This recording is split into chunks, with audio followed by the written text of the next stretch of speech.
Hi guys, how are you doing today? Hope you're enjoying my recipes, and if you want to check more authentic Indian gravies, then you can check my Hindi channel as well. The link is given in the description box below.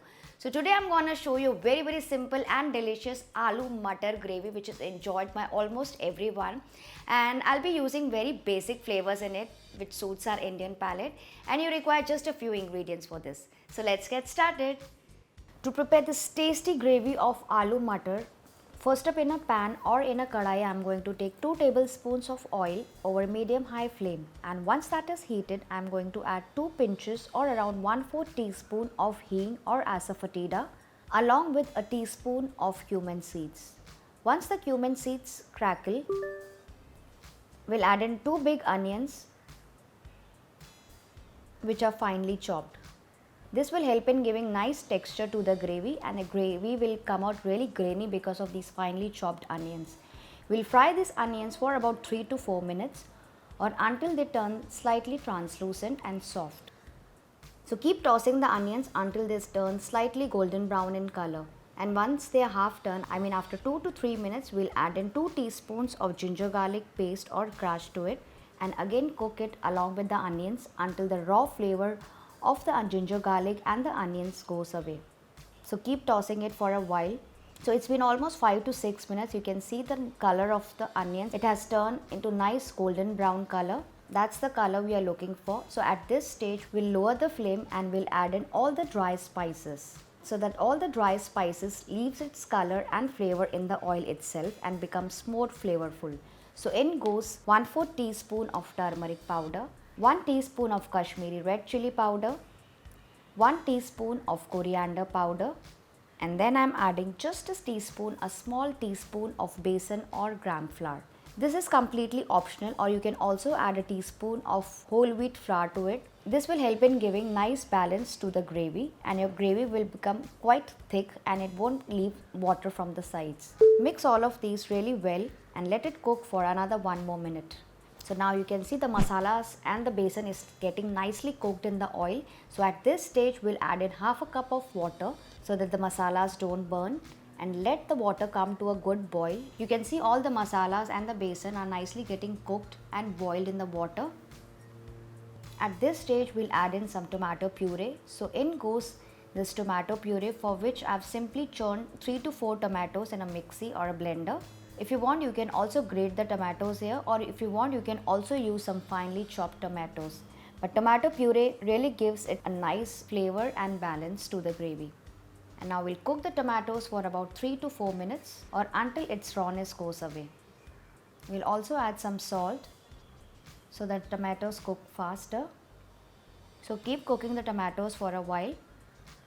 And if you want, you can cover it with a lid and let it cook for about 2 minutes so that the tomatoes are nicely reduced. Its rawness should goes away and leave some oil from the sides. So let's remove the lid and check. You can see the tomatoes are cooked through. At this stage, I'm going to add in 2 to 3 potatoes which I've cut into cubes like this, because potatoes take more time to cook. That's the reason we are putting first. And the green peas I'm going to use later, because today I'm going to use frozen peas. But if you're using the fresh peas, like the seasonal fresh peas if you're using, then you need to use that at this point of time along with the potatoes. So toss the potatoes for a while, say for about 2 minutes. And then I'm going to add about 1 to 1.5 cups of water. Mix it well. Let it come to a boil. And then I'm going to cover it with a lid and keep it on low flame for about 6 to 7 minutes or until the potatoes are almost cooked. It should be 90% done, and then we are going to add the green peas in it. And if you want, you can follow the same procedure in the pressure cooker also. That way also you'll get the gravy faster.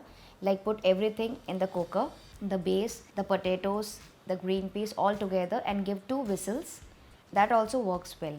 So it's been almost 8 minutes. Let's remove the lid and check. You can see the gravy has turned little thicker. I'll show you it from close. The color has also turned little darker. I'll just pierce a knife in one of the potato chunk and show you. It's cooked, but it's almost cooked, but it's still underdone. That's the stage we are looking for. So at this stage we are going to add in the peas. So today I am using the frozen peas. Like you can add 1 to 1.5 cups of frozen peas and mix that as well, and keep cooking for about 2 to 3 more minutes. If you want, you can adjust the water at this point of time. Next goes in some green chilies, and then again I am going to cover it with a lid and keep it over low to medium flame for another 3 to 4 minutes, or until all the flavors are nicely absorbed by the potatoes and the green peas and the gravy turns slightly thicker. So it's been almost 4 to 5 minutes. Let's remove the lid and check. You can see the oil from the sides. It has left the oil from the sides, as well as some oil is floating on the top. That's the sign of its doneness.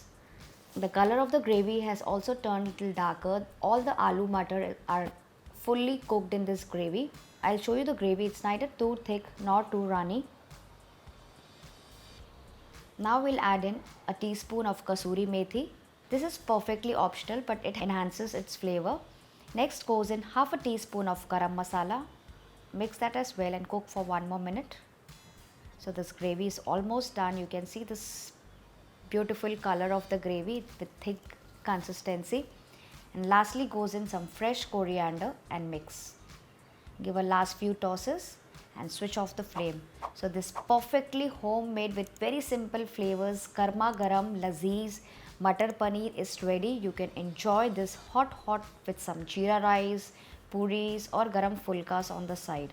So I hope you enjoyed watching this recipe today. If yes, do like, share and subscribe to my channel for more such simple Indian recipes. I'll see you soon in my next video. Bye bye.